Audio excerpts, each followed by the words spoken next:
تعالوا بقى نعمل مع بعضينا القشطوطه او كيكه التريليتش زي ما تسموها، اللي هي الكيكه التركيه. بجد جميله جدا واتمنى ان انتوا تجربوها. بس هعملها معاكم بمكونات بسيطه وموجوده في كل بيت، واتمنى ان انتوا تجربوها. بس لو اول مره تشوفوني، انا اسمي نانا عادل، ويلا بينا نبتدي الطريقه.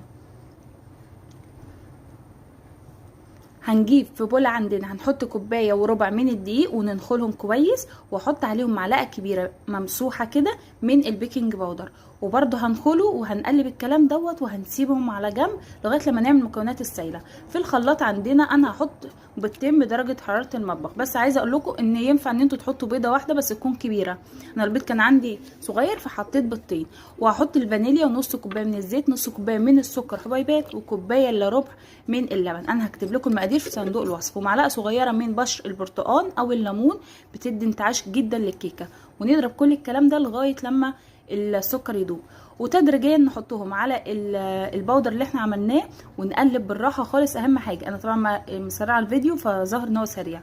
نقلب لغايه لما نحس ان الدقيق اختفى خالص وخلاص. ما نقلبش كتير علشان ما تهبطش مننا. وهنبتدي ان احنا طبعا في الحبه دوت ان احنا مسخنين الفرن على درجه حراره 180. هجيب بقى في الصينيه او القالب بتاعي دهناه بزبده او سمن او زيت، واحط العجين بتاعي واحطه في الرف الوسطاني لمده نص ساعه لغايه لما تستوي، ونختبرها طبعا بعصايه الشيش طاووق. في الفتره دي انا هعمل كيس كريم شانتيه، هضربه بنص كوبايه من اللبن او الميه يكون ساقعين لغايه لما يدينا القوام دوت بس. وهحط عليهم في الاخر معلقه من صوص الكراميل. صوص الكراميل اللي تقدروا ان انتوا تشتروه جاهز او تعملوه في البيت. لو عايزين الطريقه قولوا لي، ده كان عندي الصراحه فما عملتوهوش في الفيديو. وتقدروا ان انتوا تستبدلوا صوص الكراميل بالمانجا، بجد جميله جدا. طبعا الكيكه استوت عندي واديتها وش، وبعد ما بردت خالص ببتدي ان انا افتحها بسكينه او عصايه الشيش، وهحط نص لبن ساقع عليها كده. اهم حاجه ما يكونش حاجه فيهم سخنه عشان ما تتعجنش مننا. وبعد كده هبتدي احط الكريمه بتاعتي.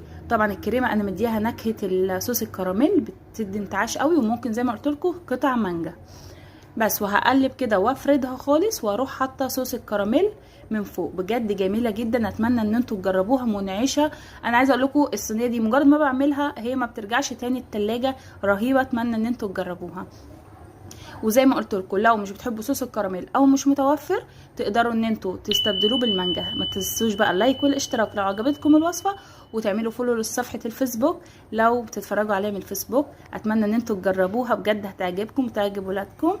واشوفكم في فيديو جديد. دمتم بخير، شكرا.